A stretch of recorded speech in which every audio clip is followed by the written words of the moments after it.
Olá, muito bem-vindo. Eu sou o Divino Ronaldo, comunicador do agronegócio e apresento o AgriProsa Podcast. Vamos começar?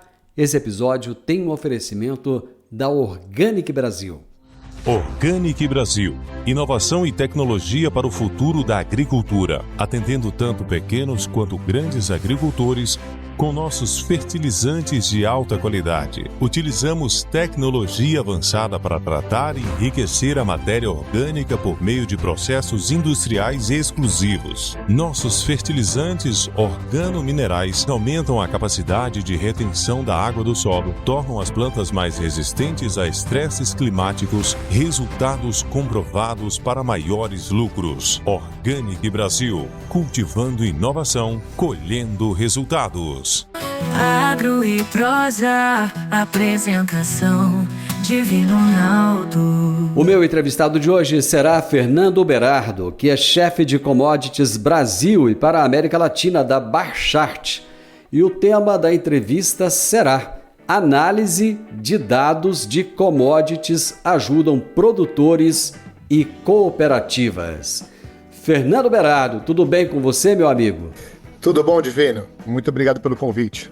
Graças a Deus, tudo ótimo. Eu que agradeço, cara. Eu que agradeço a sua disponibilidade de estar conosco aqui para a gente falar de commodity. Vira e mexe, eu estou entrevistando alguém e esse tema vem à tona, né? Fala de commodity, preço está lá em cima, preço está lá embaixo, caiu o preço das commodities, o produtor agora não está bem porque está endividado, porque os preços das commodities não ajudam. Cara, o que é commodity e o que é commodity agrícola? Bom, commodity são produtos que são, vamos dizer, padronizados no mundo inteiro, né?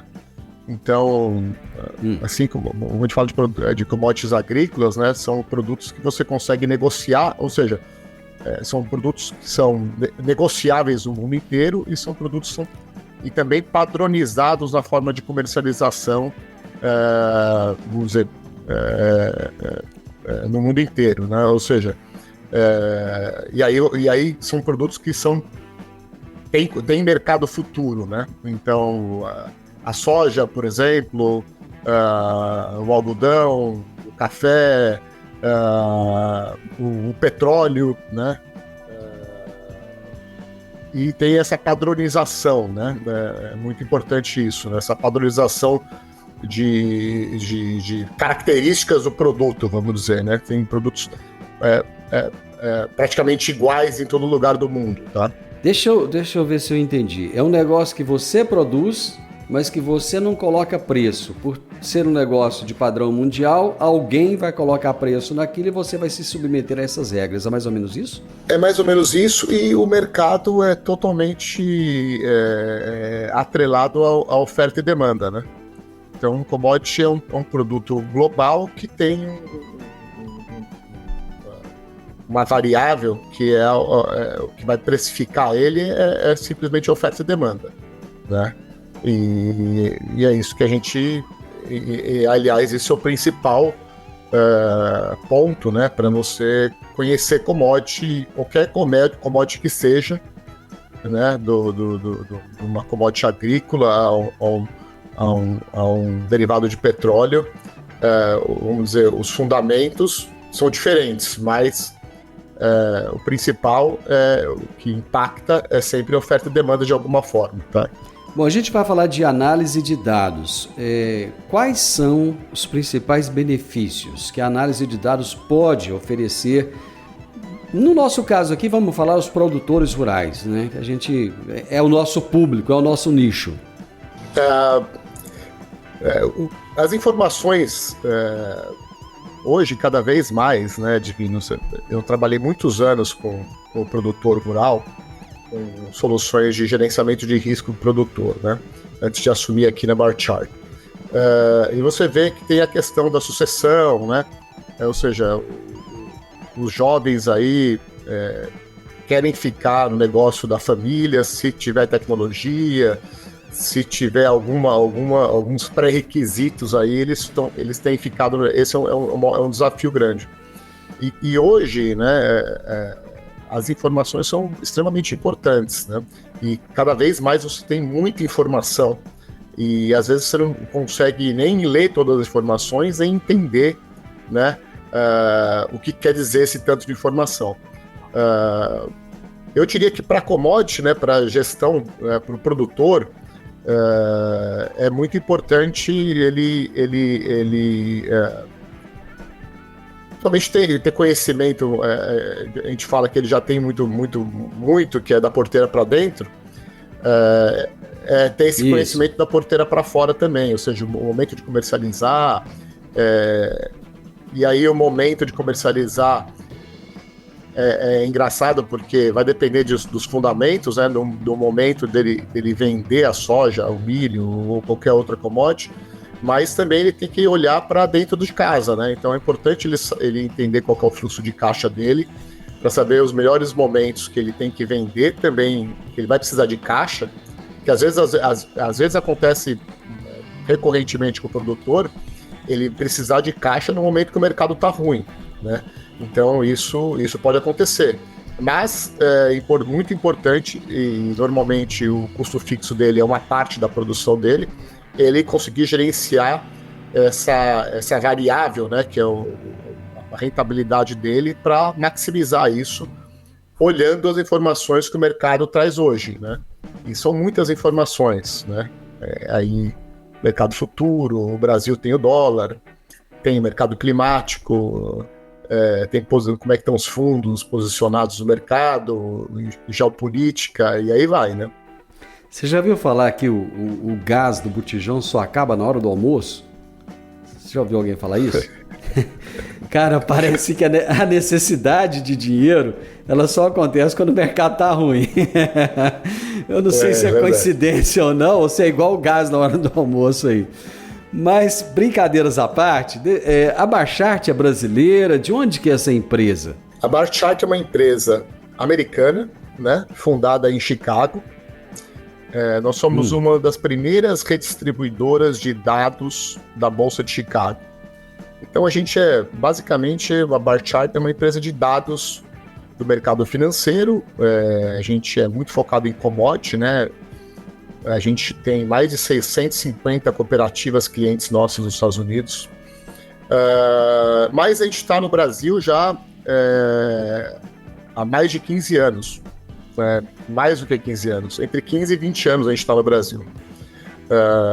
No mercado, entramos mais no mercado de café. Hoje a gente tem clientes em todas as verticais, tá, Divino? Até porque a gente é uma empresa de dados, mas a gente tem os terminais de mercado, né, que é o produto mais importante que a gente tem, os terminais de mercado de commodity, mercado financeiro, análise, fundamento, e que atendem na vertical, né? Então eu tenho cliente desde uma refinaria aqui no Brasil, a um produtor de algodão, um exportador de café, uma usina de etanol de milho.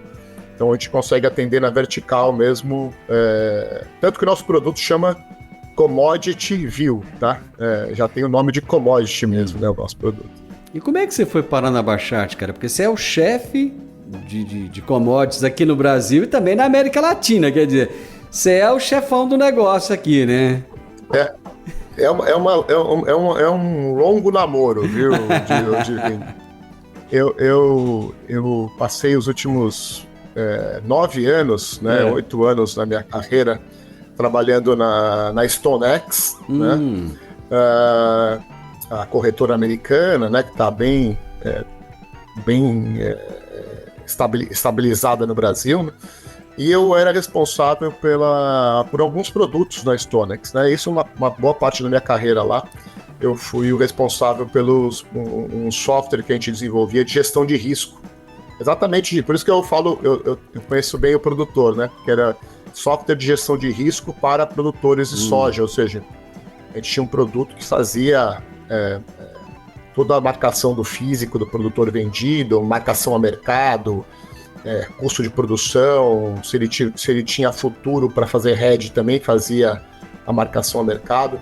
E a gente também tinha uns terminais que a gente vendia pela StoneX. A StoneX é o maior parceiro, inclusive, hoje da Barchart no Brasil, né?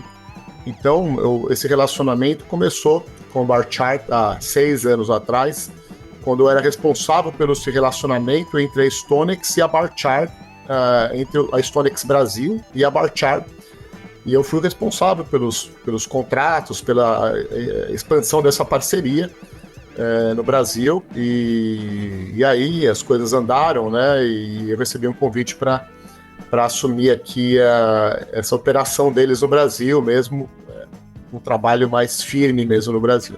E aí a Barchart ganhou seu coração e te levou.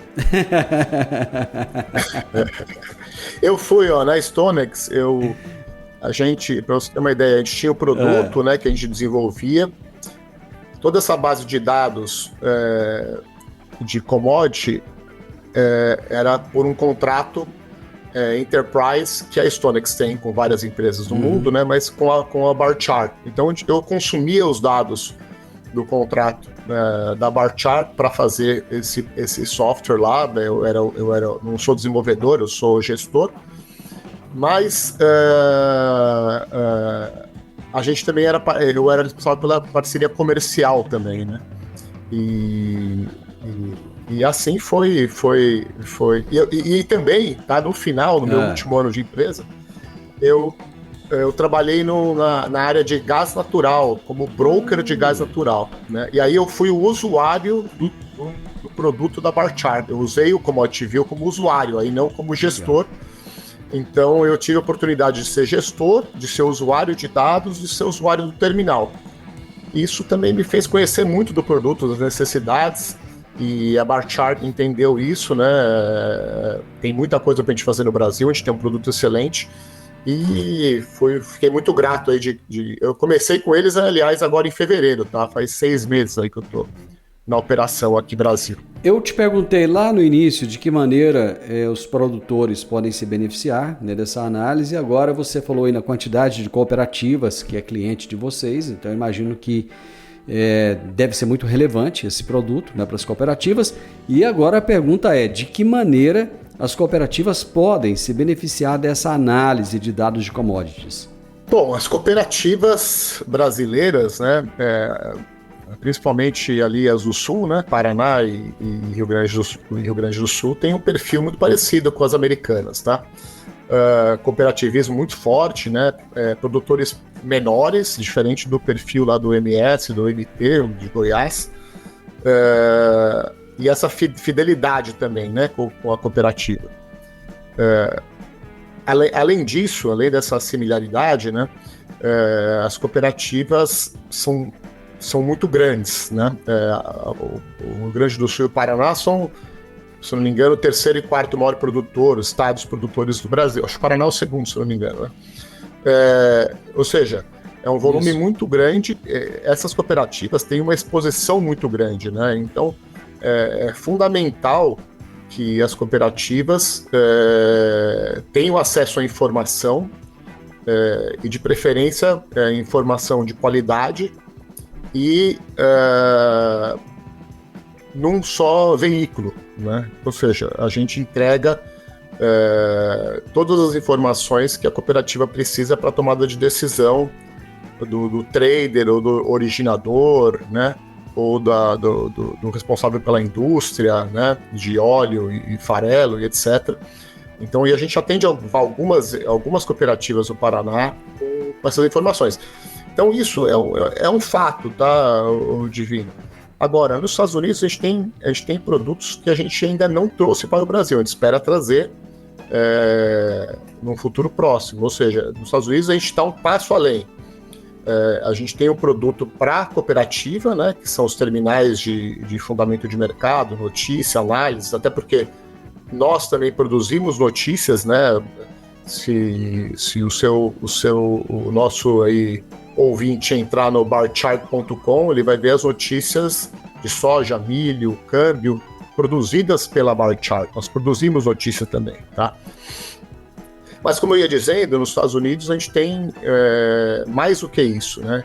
A gente consegue produzir, por exemplo, a gente entrega um produto white label para a cooperativa e ela consegue oferecer para o produtor, né, o cooperado, um acesso por um aplicativo de celular, e ele consegue por ali fazer a negociação do físico dele também. Então, ele consegue vender, por exemplo, a soja dele pelo aplicativo, tá, no celular, ele faz uma oferta de venda de milho ou de soja lá nos Estados Unidos, sempre é Chicago mais um prêmio, né, base. E se a ordem pegar, Divino, a ordem, pra você ter uma ideia, a ordem ela entra direto pelo nosso terminal. Então o cara tá olhando o mercado, gráfico, um monte de coisa, ele recebe uma ordem de venda, né, no caso ele tá comprando a soja de um produtor lá e a ordem pegou no nível que ele queria lá. A hora que essa ordem entra, o trader ali ele pode fazer o hedge automático. Então ele comprou soja, vendeu o futuro. Então ele vai lá e vende no mercado futuro e já faz o hedge dessa. Então quer dizer, onde que vai ajudar a cooperativa, né? A gente ajuda muito até em diminuição muito da exposição, né? Porque ele tá no ambiente só, ele tá fazendo físico e tá fazendo futuro, tá? Então, isso é um pouco do exemplo. Entendi. E aí, para complementar, né, isso faz da gente o líder nos Estados Unidos. Por exemplo, se o usuário aí entrar no nosso terminal, ele consegue ver pelo terminal um mapa dos Estados Unidos com preço de físico por condado, né? A gente tem mais de 2.000 pontos de recebimento de grãos nos Estados Unidos. Esse também é um objetivo nosso no Brasil. A gente ainda está um pouco longe disso, mas a gente tem toda essa tecnologia por trás já pronta.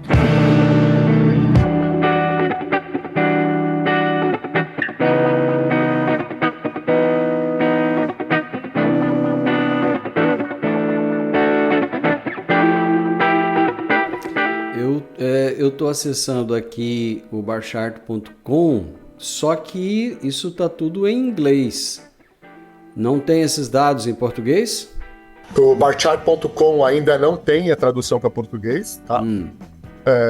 Se você entrar em rolar para baixo, bom, você pode usar o Google, né? Aquela extensão do Google para traduzir o site. Para traduzir.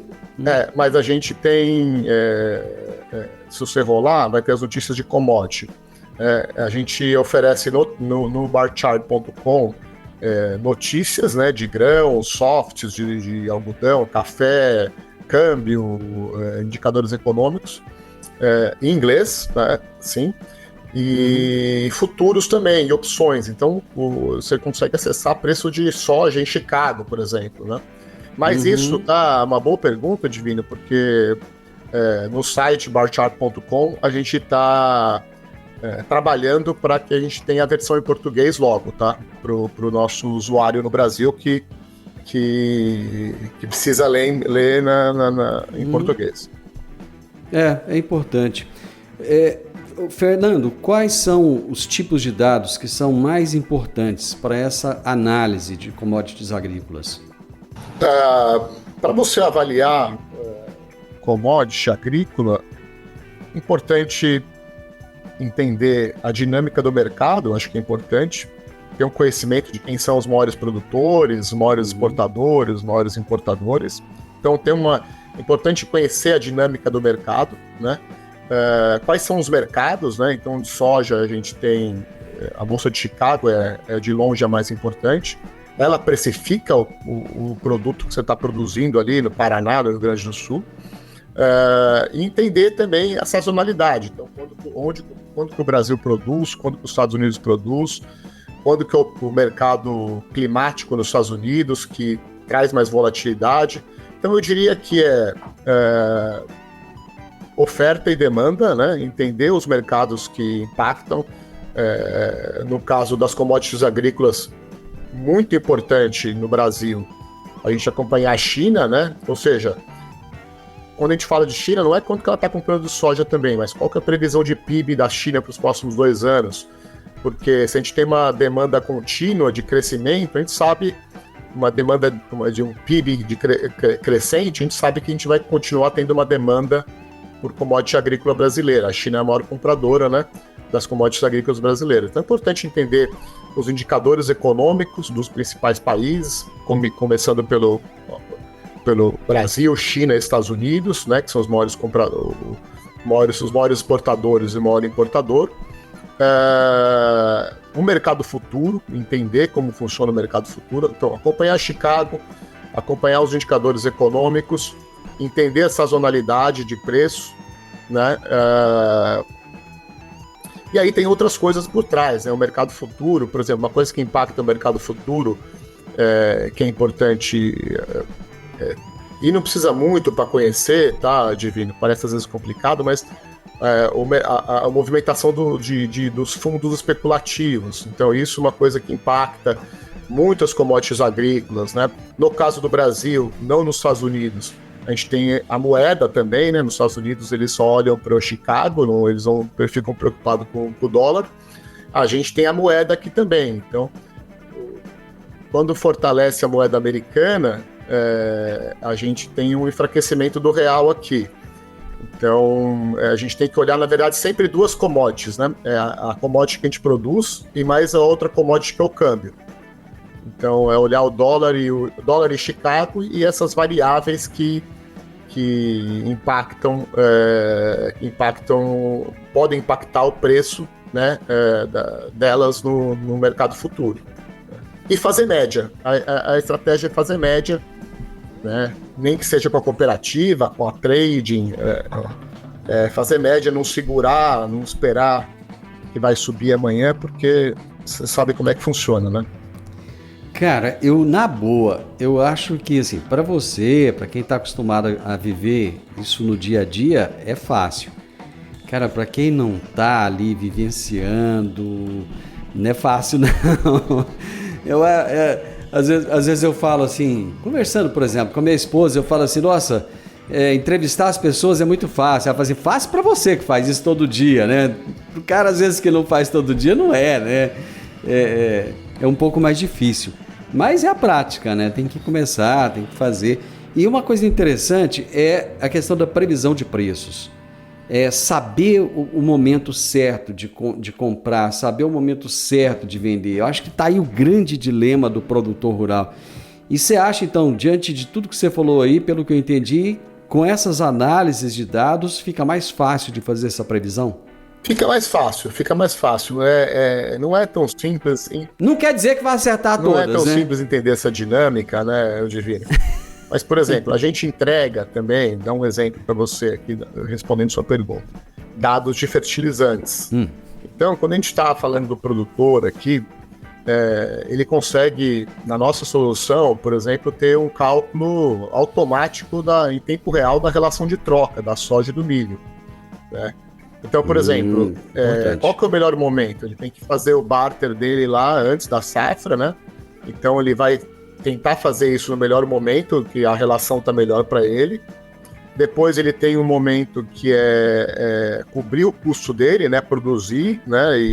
E entender qual que é o custo fixo. Então, um outro momento de venda é um momento de comercialização para cobrir o custo de produção, né?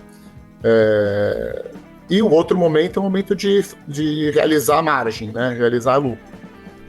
Eu diria que são 3 momentos do ponto do produtor, mas o mercado não está muito preocupado com isso, né? O mercado ele se mexe todo dia, toda hora, todo momento. Então, o melhor é você fazer média, né? Nem sempre você vai vender no melhor momento, mas fazendo média você sempre vai ter um resultado melhor do que sempre ficar esperando o mercado chegar num nível que nunca chega, né? Ou seja, e entender essas dinâmicas do mercado, tá, Divino? Ou seja, hoje o produtor pequeno e o médio, acho que já tem condição dentro das próprias cooperativas de fazer uma venda, fixar o câmbio no melhor momento, fixar Chicago no outro momento. Então, esse momento agora é um momento que tem muita gente vendendo dólar, né? O dólar tá ajudando muito aí o Chicago no preço mais baixo, falando de grãos, mas para café também. Então, é mais ou menos por aí, tá? Você falou do produtor brasileiro ter que se preocupar com o dólar, ter que se preocupar, quer dizer, dólar e real. Ele tem que estar com um olho no peixe e outro olho no gato, né? Coisa que o produtor americano não faz porque ele está com o olho em Chicago, né? Como é que essa variação cambial impacta essa análise de preço das commodities? Porque você falou assim, olha, se o dólar sobe, o real fica mais caro? Como é que é? Esse momento agora, hoje, esse momento que a gente está vivendo hoje, por exemplo, saiu os dados, por exemplo, do PIB americano, né, que veio melhor que a expectativa, e a inflação veio melhor do que a expectativa também. Veio menor do que a expectativa, ou seja, são dados positivos. O mercado, né, espera que a partir de setembro a gente vai ter juros, o Fed vai começar a diminuir os juros nos Estados Unidos. O que acontece? Juros altos nos Estados Unidos, né, do jeito que está hoje, o dinheiro, qualquer dinheiro com um mínimo de risco ali, qualquer risco que tenha em alguma commodity, os fundos tiram o dinheiro de lá e jogam para dólar, né? Então, ele migra para os Estados Unidos, digamos assim, porque é mais seguro? Exatamente, o dinheiro vai para tesouro americano, entra nos Estados Unidos, ou seja, você compra mais dólar. Quando você compra mais dólar, você fortalece o dólar, né? E você enfraquece as outras moedas, né? Então é isso que também, fora, vamos dizer, condição do país, condição política, etc., isso é o que está acontecendo hoje, né? Ou seja, você tem essa questão de fortalecimento do dólar que enfraquece a nossa moeda aqui. Quando sobe o dólar, o nosso real aqui, ele sobe também, na verdade, ele enfraquece, né? O Brasil hoje... Então essas questões geopolíticas são importantes, né? O Brasil hoje é um país de alto risco? Quando, por exemplo, o Fernando está lá nos Estados Unidos, está lá você está em outro país. Quando você olha para o Brasil, o que você vê? Você fala assim, cara, o Brasil é um país perigoso, um país que se eu colocar meu dinheiro lá, eu corro o risco de perder, paga bem, paga mais do que os Estados Unidos ou não? Eu vou correr para os Estados Unidos que paga menos, mas eu tenho a certeza de que o dinheiro está seguro. Você respondeu, né? Ou seja, o Brasil não é um país de risco, né? Tem países muito piores com relação a risco país, né? Mas é questão risco e retorno, né? Então o Brasil tem que pagar os juros brasileiro tem que ser acima do americano, senão você também não tem zero de dinheiro especulativo passando pelo país também aqui, né? Que também é importante esse dinheiro entrar no Brasil para fortalecer a nossa moeda, né? Então, mas eu não vejo o Brasil como um país, eu vejo pelo contrário, eu acho que um dos países mais sólidos hoje, com relação à economia, com relação à infraestrutura, longe de risco, né? A gente está longe das guerras, a gente está crescendo, a gente é um dos países com energia mais limpa do mundo, os maiores produtores de agrícolas do mundo. Então eu vejo um país muito seguro, né? Mas você tem razão, né? O dólar é muito mais forte do que o real. Existe um fator que não depende do produtor rural, não depende de governo, que é a condição climática. Depende muito de Deus, depende muito de São Pedro, né? A maneira da gente brincar com isso, né?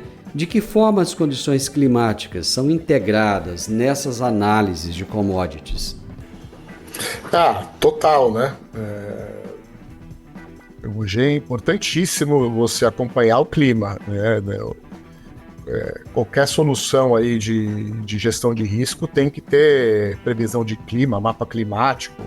O próprio USDA solta mapa climático, que eles chamam de Drought Monitor, o monitor lá, o relatório de seca deles, né? De seca. Por exemplo, o milho agora teve acho que a quarta alta seguida em Chicago, muito também puxando por causa do tempo mais seco nos Estados Unidos, né? Então é importantíssimo. Isso, quando é uma seca nos Estados Unidos, o produtor brasileiro, entre aspas, festeja porque o preço vai ficar mais alto, né? Mas uma seca no Brasil... A gente solta foguete, cara. Mas uma seca no Brasil é ruim pra gente também, né? Ou seja... Aí eles devem soltar foguete, né, nesse caso. Exatamente. Então é importante, o clima é muito importante, né, é um dos fatores primordiais aí na formação de preço, tá? Nesse emaranhado de dados que você colocou aí, que eu imagino que não devam ser poucos, deve ser muita coisa, quais são os desafios mais comuns enfrentados nessa análise de dados de commodities? Eu acho que é entender esse emaranhado de informação, viu, Divino? Entender o mercado, entender o que impacta essas variáveis, né? Mais ou menos por aí, né? É a capacidade de entender mesmo ter esse entendimento do que impacta os preços, né? Isso que a gente vinha falando, né? Quais são os fundamentos, né? Você conseguir olhar para uma laninha, por exemplo, e saber o que pode acontecer com a sua safra, né? Olhar o preço futuro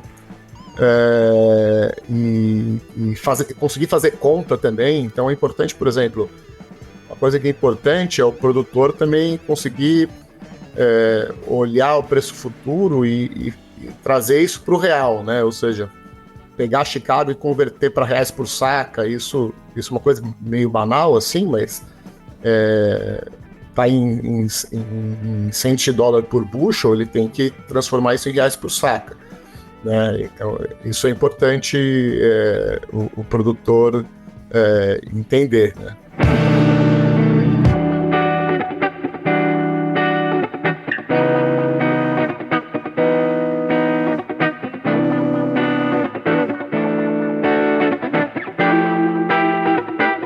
Essas análises eu imagino que elas são muito complexas. Uma vez eu entrevistei aqui um agrometeorologista e ele falou para mim assim, olha, dia tal vai chover. E eu perguntei como é que ele sabia que ia chover naquela data. Ele falou, tá subindo uma frente fria do sudeste e ela vai chegar aí no centro-oeste em tal data e vai chover em tal dia. E naquele dia não choveu. E eu voltei a falar com ele, cara, mas não choveu. Ele falou, tudo bem, é que entrou uma rajada de vento. Quando estava chegando no centro-oeste, entrou uma rajada de vento, jogou pro litoral, aí pronto, não choveu. Quer dizer, tem uns negócios que acontecem assim, né, cara, que não dá para ter muito controle. Mas, e aí? E as tendências futuras para análise de dados de commodities? Quais são elas? A gente tem, por ser commodity, né, a gente tem o mercado futuro, né? Então, o que impacta o preço no Brasil é o câmbio e a commodity, né? Chicago ou Nova York ou qualquer outra bolsa. Esses mercados é importante assim o mercado entender que existe um mercado futuro. Então, você tem uma precificação futura dessa commodity. Você pode, no caso da soja, você tem praticamente todo mês, né? Todo mês futuro tem contrato, se eu não me engano. Então você consegue olhar o preço para março, para a safra brasileira de 2024. E o que impacta, como que é a formação desses preços, né? De novo, vou voltar naquele assunto. Nada mais é do que expectativas, né, com relação à oferta e demanda. Então, se você olhar Chicago agora, a gente está falando mais de soja aqui, mas a soja lá para março de 2025, o preço está R$10,30, 11,03 na verdade, né, para março de 2025. A gente tem uma expectativa de safra cheia, né? Então o mercado ele já precifica. Ele se posiciona. Ele precifica com relação ao mercado atual e o que o mercado está mostrando com relação à produção, a clima. Por isso que fala de mercado futuro, né?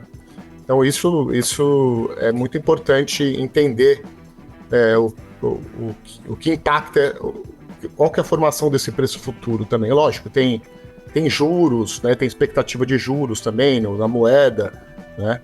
Essa expectativa aí de queda de juros nos Estados Unidos, isso impacta também, né, o preço, que a gente vai ter provavelmente uma taxa de juros menor nos Estados Unidos nos próximos 12 meses. Então isso tem um impacto no preço futuro também das commodities e da moeda também. Cara, e como é que o produtor se posiciona nesse caso? Tá $11 por bushel lá. O cara olha e fala assim, puxa vida, não cobra o meu custo. E aí, hein? Vende, não vende? Pergunta. Na verdade, muito provavelmente vai cobrir o custo dele, tá? Eu acho que não vai cobrir o custo dele. É difícil. O mercado futuro, ele nunca vai precificar uma soja que não cobre o custo do produtor, né? Porque senão esse mercado não iria existir, né? Não tem mercado para vender abaixo do custo de produção. O que pode acontecer uma seca, uma quebra de produção, uma quebra de... não dá lucro. Por causa de vários fatores, e ele não ter... ou seja, soja suficiente para cobrir o custo, né? Não que o preço da soja dele a $11 não tenha uma margem que não seja, né? Que não seja, não é a margem que estava 2 anos atrás, mas ele tem resultado sim. Positivo. Tem uma gordurinha sim. Pode não ser o lucro que ele quer, mas que tem aí uma gordurinha, tem. Qual é o papel, Fernando, das tecnologias? Todo dia tem tecnologia nova surgindo. Inteligência artificial, então, meu Deus do céu. Cara, o dia inteiro aparecendo aqui. Qual inteligência artificial você pode usar para tal coisa, como é que isso te ajuda? É assim, é uma enchente de coisa que está inundando a gente aí, né? Qual é o papel dessas tecnologias emergentes, como a inteligência artificial, por exemplo, na análise dos dados de commodities? Eu acho que é fundamental. A gente está para lançar um módulo de inteligência artificial para o Commodity View e vai ser uma solução que vai ajudar muito na análise para os nossos usuários, né? Porque você imagina o que eu te falei até agora, né? Você imagina isso para 10 commodities diferentes, uma base de dados de preço que tem no Brasil, na Europa, nos Estados Unidos, na Ásia. Então, você fazer análise, esse tipo de análise sempre consome muito tempo, né? Eu acho que a tecnologia vem para isso. Primeiro, para ajudar, né, na tomada de decisão, no acesso à informação, na questão da mobilidade, tá? Isso todos já sabem. Né, a questão da mobilidade artificial, ele traz um ponto acima disso, ou seja, ele traz para soluções de dados, né, de análise, ele traz uma sintetização, vamos dizer, de informação que você precisa, né? Então, por exemplo, inteligência artificial não vai resolver a questão de mobilidade, isso já está sendo resolvido, o acesso à informação também não, porque você tem informação hoje em todo lugar, né? Mas ele vai, no nosso caso aqui, você vai fazer uma pergunta para o nosso módulo de inteligência artificial do Commodity View, e ele vai dar uma resposta usando toda a nossa base de dados. Ele vai pegar ali e vai fazer uma análise para você. Você não precisa ficar procurando mais informação aqui e ali, puxar, né? Por exemplo, eu preciso qual que é a média de preço do café em 2011, 2012, lá entre janeiro e março, por exemplo. Pergunta bem simples. Mas para fazer esses dados hoje, você tem que pegar o dado histórico, fazer a média, você faz uma pergunta e em segundos você tem a resposta. Então ele vai ajudar muito na velocidade da informação também, tá? Na tomada de decisão também, de certa forma, tá? Legal. Cara, pra gente finalizar, a gente vive num momento de muitos conflitos mundiais, né? A gente tem conflito entre Rússia e Ucrânia, Israel e Palestina. Numa possível vitória do Trump, pode acontecer algum conflito aí entre Estados Unidos e China, e por aí vai, fora o Oriente Médio, que vive se arranhando lá, e conflitos na África e tal. E assim, esses fatores geopolíticos, eles influenciam o mercado de commodities? Muito, muito, muito. mais diretamente o mercado de derivados de petróleo, né? E o mercado de moedas, e aí, consequentemente, de moedas agrícolas também, de commodities agrícolas, né? A gente acompanhou isso, né? Na guerra lá, o preço do petróleo ano passado saiu de 50, 60 dólares, bateu 90 dólares o barril, né? Isso muito por problemas geopolíticos, né? Ou seja, você tinha ali, quando começou a guerra entre Israel e Hamas, né? Você tinha ali na região do Oriente Médio, dos 10 maiores produtores de petróleo do mundo, se eu não me engano, os 5 ficam ali, né? E passam no estreito ali de Suez, se eu não me engano, né? Então, um problema ali, depois você teve os Houthis lá, né? Aquele grupo apoiado pelo Irã, começou a atacar os petroleiros, ainda está fazendo. Então, quer dizer, se tivesse uma interrupção de fornecimento ali, os petroleiros não conseguirem passar no canal ali, você teria um problema monstruoso. O dólar a gente ia ter um problema de inflação de novo. Isso foi sendo gerenciado, né? Com diplomacia, etc. A guerra não escalou, né? Chegou a quase o Irã ameaçar entrar, né? A gente não sabe ainda até onde vai isso daí. Então, se você olhar no histórico bem curto, né? Você teve um aperto em inflação, né? Os Estados Unidos, obviamente, que não gostou disso, porque os Estados Unidos quer controlar a inflação lá nos Estados Unidos. E a guerra no Oriente Médio atrapalha, né? Porque se o preço do petróleo sobe, a inflação nos Estados Unidos vai ser difícil controlar, né? Então, pra você ver como é que as coisas são. E isso impacta o nosso mercado aqui, né? Porque aí o preço do combustível sobe aqui no Brasil, o preço da indústria sobe aqui no Brasil também, né?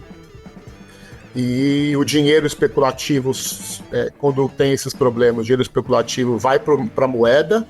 Ou seja, aí que acontece? O dólar se fortalece, então o dinheiro sai das commodities, sai de tudo, vai para lá, enfraquece as commodities, né? Então é tudo conectado, tá, Divino? Agora, a questão política também com certeza. É um ano de eleição nos Estados Unidos, né? O Trump acabou de sofrer um atentado lá, o Biden pulou fora da corrida eleitoral. Vamos ver agora como é que vai ser as coisas aí, né? Eu acho que se o Fed começar a baixar os juros antes da eleição, isso é um ponto positivo para os democratas ali na briga, né? Porque como você sabe, os presidentes sempre são reeleitos se a economia tá boa, né? Então, aqui no Brasil é assim, nos Estados Unidos, e a economia americana está indo muito bem. Então, a gente tem que ver a capacidade de persuasão, né, do Trump e da Kamala Harris, se for ela, de impactar isso. Agora, a política externa do Trump será diferente dos democratas. Vamos ver, ele falou que vai acabar com a guerra na Ucrânia rapidamente, né? Se ele conseguir fazer isso, vai ser bom para o mundo. Vamos ver. Vamos aguardar os próximos capítulos, mas enfim. Sei não, viu? Sei não. Eu acho que assim, os Estados Unidos ganham muito com essa guerra aí. Meu amigo, obrigado.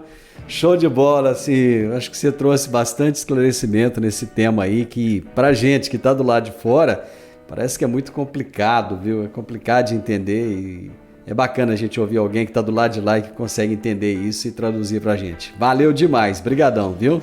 Divino, muito obrigado pelo convite aí. Um bom final de tarde para você. Muito obrigado. Eu conversei com o Fernando Berardo, que é o chefe de Commodities Brasil e para a América Latina da Burchard, uma empresa norte-americana e que trabalha com análise de dados de commodities. E a gente estava falando sobre como isso pode ajudar os produtores rurais e as cooperativas. O podcast Agro e Prosa tem o objetivo de falar do agronegócio de forma fácil, simples e descomplicada. Diariamente conversamos com os maiores atores do agro e abordamos os mais diversos assuntos de interesse de produtores rurais, técnicos, pesquisadores, profissionais da área e simpatizantes do agronegócio. Se você gosta do nosso podcast, então você pode nos ajudar. É muito simples. Basta seguir-nos nas principais plataformas de streaming e também no YouTube. Se você deixar um gostei, compartilhar os episódios e deixar um comentário, já vai nos ajudar muito a dar relevância tanto ao podcast quanto ao canal. E o mais importante de tudo, nos siga para receber notificações de novos vídeos e episódios. Um grande abraço para você e até a nossa próxima prosa.